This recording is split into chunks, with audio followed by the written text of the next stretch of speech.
여러분 안녕하십니까? 저는 영남대학병원에서 아이들의 마음을 치료하고 있는 의사 서완석입니다. 이번 시간에는 가정폭력 및 아동학대 예방과 대응에 대해서 강의하겠습니다.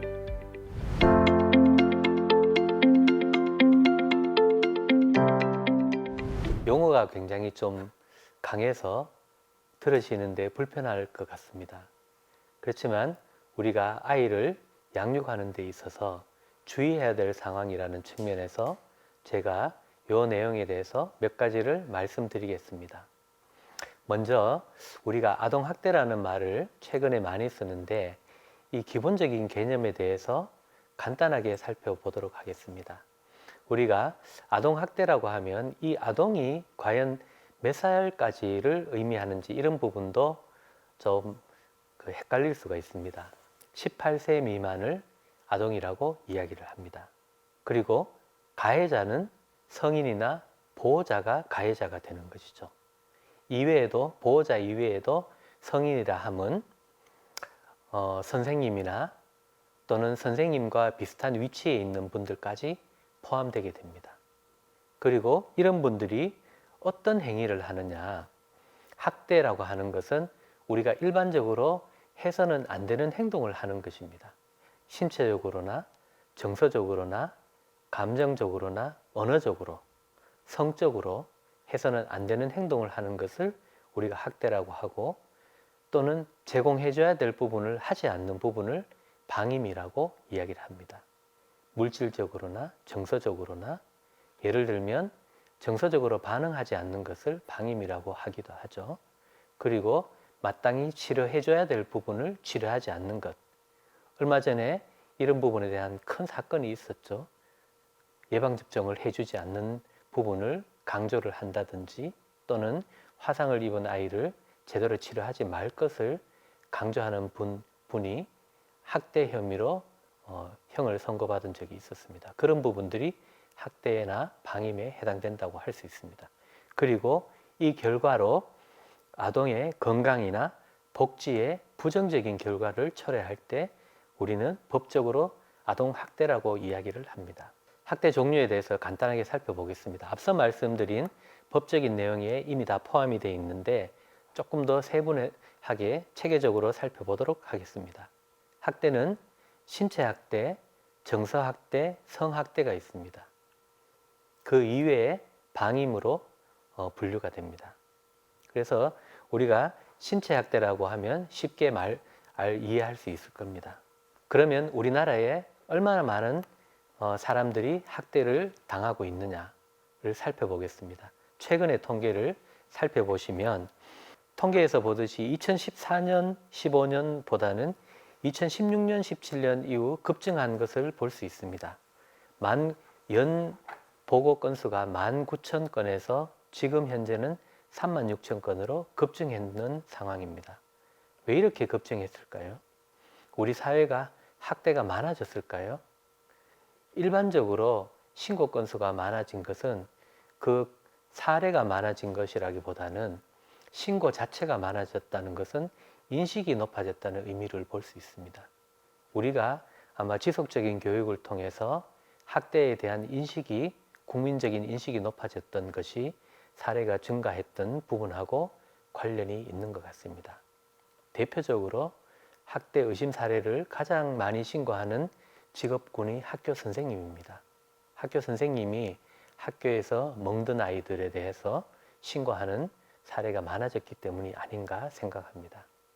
연 36,000건이라고 하지만 아직도 신고되지 않는 사례는 이것보다도 훨씬 더 많을 것으로 생각됩니다. 그러면 어떤 사람들이 학대를 하게 되느냐, 이런 부분을 살펴본다면 우리가 조금 더 충격적이라고 볼 수 있습니다.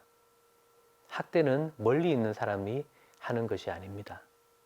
가장 학대를 많이 하는 분은 가장 아동과 가까이 있는 부모님입니다. 부모님의 70%가 전체 학대 가해자의 70%에서 80%가 부모님입니다. 부모님은 훈육의 수단이라고 생각을 하겠지만 그 수단이 학대가 돼서 신고를 당하는 경우가 많다는 뜻이죠.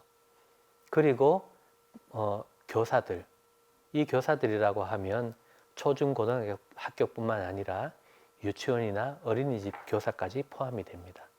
그래서 우리가 아동을 양육해야 되고 양육을 책임져야 되는 그런 분들에서 학대가 굉장히 많다는 부분을 반드시 인식을 하셔야 됩니다. 그리고 이렇게 된 이유는 아이를 양육하는 과정에서 과도한 수단을 사용하는 것에 대한 인식이 아직도 낮다는 점이 학대의 원인이 아닌가 생각을 합니다. 부모님께서 생각을 바꾸셔야 될 부분이 하나 있습니다. 사랑의 매는 폭력이라는 것입니다. 현재까지 법적으로 친권자의 징계권이 남아있지만 친권자의 징계권은 폭력입니다. 곧 법이 바뀔 예정입니다. 아이의 행동을 교정하기 위해서 폭력을 사용하는 것은 허용되지 않습니다. 그리고 우리가 생각을 바꿔야 될 또 하나의 부분은 아동은 부모의 소유물이 아니라는 것입니다. 아이의 행동을 교정하기 위해서 매를 들고 폭력을 행사하고 자존감에 상처를 준다는 것은 폭력입니다. 거꾸로 생각해 본다면 여러분들이 아이에게 심한 말을 하는 목적은 아이의 행동을 바꾸기 위해서입니다. 그렇지만 과연 그런 수단을 썼을 때 아이의 행동이 바뀔까요? 절대로 바뀌지 않을 것입니다. 하나의 행동을 바꾸는 것은 굉장히 어렵습니다.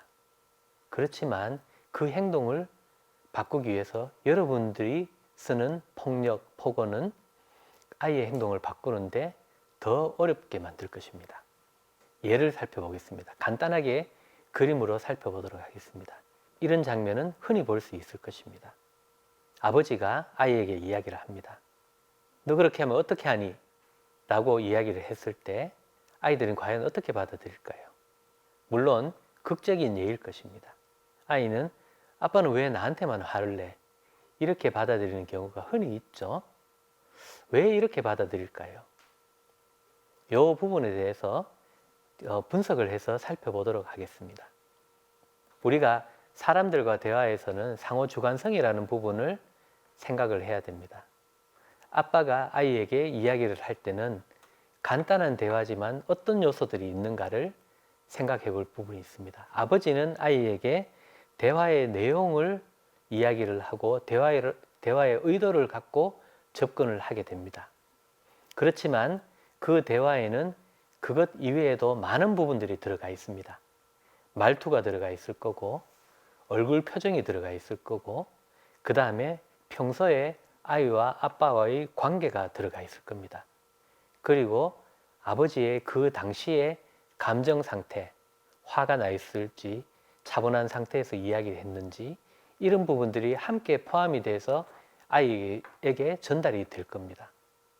그러면 간단하게 이야기했는 그 말들이 아이는 어떻게 받아들일까? 아이들은 말의 내용보다는 얼굴 표정, 말투, 평소에 아버지와의 관계, 그 다음에 아빠의 그 당시 감정 상태가 주로 받아들여질 겁니다. 그래서 이 내용들이 제대로 되어 있지 않다면 아버지가 했던 말의 내용은 아무런 의미가 없어집니다. 그래서 아이는 왜 아빠는 맨날 내한테만 화를 내? 라고 받아들이게 되는 거죠. 아버지의 의도하고는 아무 상관이 없이 아이는 받아들이게 됩니다. 또 다른 예로 우리가 착하게 살아라는 이야기를 많은 사람으로부터 들을 수 있습니다. 성직자로부터 우리가 착하게 살아라는 말을 들을 때와 평소에 존경하는 사람이 내한테 착하게 살아라는 말을 할 때, 그리고 사기꾼이 내한테 착하게 살아라는 말을 할 때 그 받아들이는 강도는 각각 다를 것입니다. 왜 그럴까요? 그 이유가 이 내용에 있습니다. 평소에 신뢰도라든지 그 사람과의 관계, 이런 부분들이 차이가 있는 거죠. 이런 부분들을 반드시 생각을 해야 됩니다. 그래서 우리가 아이들을 훈육하는 수단으로 폭력을 쓴다면 그 목적이 달성되지 않을 뿐더러 부모님들이 학대의 가해자라는 멍해를 쓸 가능성이 있습니다. 그래서 부모님들께서 아이를 양육할 때 반드시 명심해야 될 부분이 있습니다. 명심해야 될 4가지를 말씀드리겠습니다. 가정에서 어떤 경우라도 써서는 안 되는 4가지. 첫째는 폭언입니다. 두 번째는 폭행이죠. 세 번째는 기물파손. 네 번째는 무기사용 금지입니다. 이것은 아버지가 자녀에게 뿐만 아니라 모든 가족 구성원들이 지켜야 될 내용입니다. 자녀가 부모에게 그럴 수 있느냐라고 생각할 수 있지만 사춘기가 된 청소년들은 가능합니다. 이런 일이 생길 수가 있습니다. 그래서 부모님들은 어린 자녀에게는 이런 행동을 하지 않는 모습을 보여주십시오. 그리고 청소년이 된 자녀에게는 이런 행동을 하지 않도록 요구를 해야 됩니다. 그리고 부모님들은 어떤 경우라도 이 4가지를 사용하지 않아야 됩니다. 마지막으로 가정의 화목을 위해서 4가지를 제안 드리겠습니다. 4가지 중에 3가지는 낮추는 것입니다. 첫 번째는 언어 표현의 수위를 낮추십시오.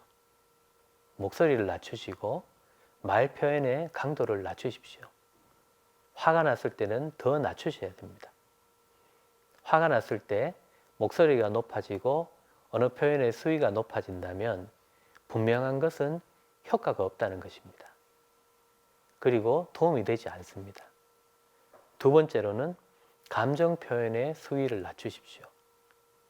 아이의 행동을 조절하기 위해서 자극적인 단어를 쓰거나 자극적인 표현을 하거나 감정적인 표현을 한다면 문제 해결은 점점 더 멀어질 것입니다. 세 번째로 얼굴 표정을 부드럽게 하십시오. 이 3가지 낮추기는 반드시 명심하셔야 됩니다. 그리고 마지막, 기다리십시오. 지금 해결되지 않는다면 나중에 하셔도 됩니다. 청소년들에게서 반드시 생각하셔야 될 부분 하나는 충동성입니다. 아이들을 조절하기 위해서 자극적인 단어를 쓴다면 아이들이 충동적인 행동, 위험한 행동을 할 수 있습니다. 그래서 아이들을 보호하셔야 됩니다. 보호하기 위한 방법은 기다리는 겁니다. 지금 안 되면 내일 하시면 됩니다. 그 부분을 명심하시기 바랍니다. 그래서 여러분들이 아이들의 행동을 조절하기 위해서 조금만 기다리시고 부드럽게 하신다면 비록 시간이 걸릴지 몰라도 아이들의 행동은 조절될 수 있을 것입니다. 폭력으로부터 자유로운 가정을 만드는데 부모님 여러분 앞장서 주시기 바랍니다. 감사합니다.